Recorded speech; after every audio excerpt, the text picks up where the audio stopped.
What did we just see with the Desmond Bane trade? 4 firsts for Desmond Bane is a wild overpay. Actually, bud, it was control of 5 first-round picks. But dude, that is not even the crazy part.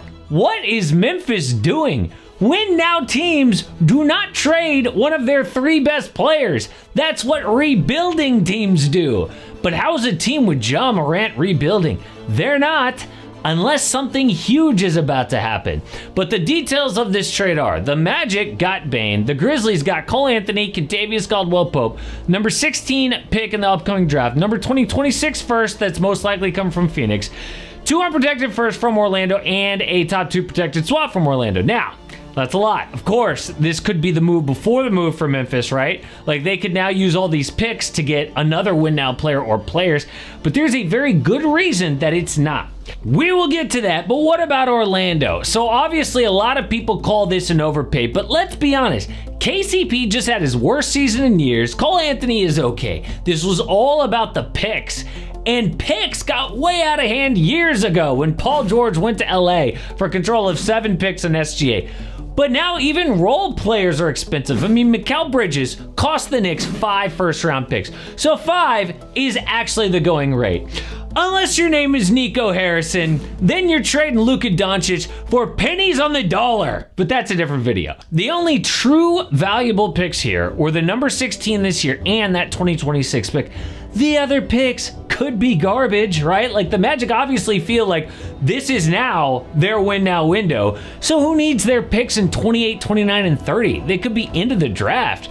But I love this trade for the Magic, if no other reason than their rebuild is over. And that has got to be a great feeling if you're a Magic fan, right? Like, for years, you've been mediocre, had Nikola Vucevic, Aaron Gordon, losing in the first round, then you're rebuilding for years.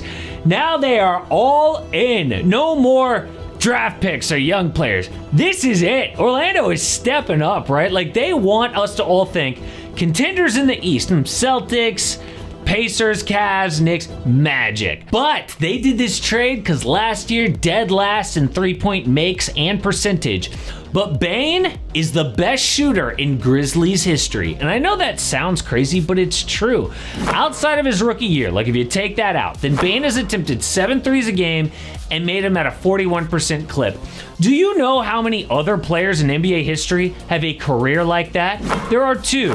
Their names are Steph Curry and Klay Thompson. No joke. So Bane is an amazing fit to space the floor, give their 2 forwards, Paolo Banchero and Franz Wagner, more room to operate, and he allows Jalen Suggs to focus on defense and boost his offense as well with attention on Bane. But people were saying to get Trae Young. Remember all those rumors? Are you kidding me? At least Bane has a prayer on defense, and Bane might be one of the best leaders in the game. So why would Memphis give up on a guy like that? You know, that is the big question now. They found Bane with the last pick of the first round in 2020. It must have felt so good to see him shine in Memphis, like make their front office look real smart. And every time Ja Morant got injured through the years, Bane was there to step in and pick up the slack. But they obviously thought that the Ja, Bane, Jaren Jackson trio reached his ceiling, because it had. And if they're super expensive as a trio, you can't really build around them in this new CBA. You're stuck. So the obvious move was to break them up. So now, do they rebuild? Will they just retool? Because make no mistake, Memphis is now worse than they were last year, and they got badly swept in the first round. This cannot be the final move that they make. Well, back before this current CBA, we would have thought, oh, what stars Memphis going after with all these picks now? But I think the Grizz want to instead surround Ja and Triple J with depth, have Jalen Wells step into a bigger role after his awesome rookie year. Because you just look at these 2 teams in the NBA Finals and think the super team era might really be dead. So it's smart for Memphis to acquire quality role players instead of another star. But the big question is, are Ja and Triple J even a core worth building around? Now, to be fair, the Grizz heard all this noise and they immediately leaked, More star trades are not expected. Sources told ESPN that the Grizzlies are not looking to deal either of their two remaining franchise cornerstones. So no, this offseason, Ja probably isn't going to move. But this doesn't make his future more stable. Plus, dude just fired his agent. Ja is obviously unhappy about how things are going, and if they're in a bad position near the deadline, who knows if Memphis changes their mind. But obviously, it would be insane for them to trade Ja Morant. But why might it actually happen? Well, at the deadline, they dealt Marcus Smart to make room for Triple J's extension. And it made sense, right? Like at the time, they were 35-16, number 2 seed in the West. But afterward, they closed 13-18, fell all the way to number 8, and fired their head coach. Then they weren't even competitive against the Thunder. Is it crazy to think the front office is like, who are we kidding? We are not fine in the West anymore.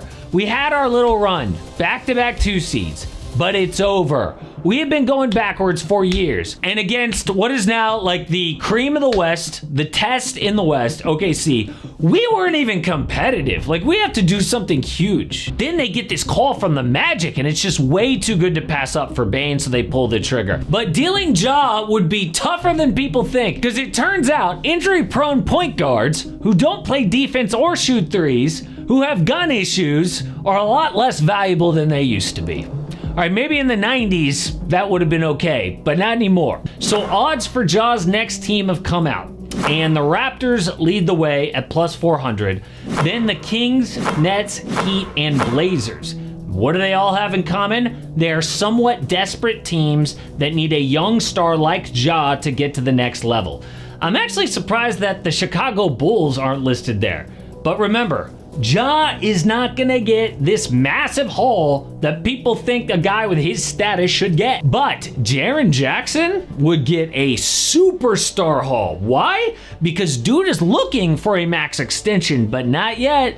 For now, he makes just $23.6 million, which is easily tradable. He shoots threes, which means he fits on almost any roster, and his defense is undeniable. The only problems are his injury history and his foul issues, but tons of teams would love Jaren Jackson Jr.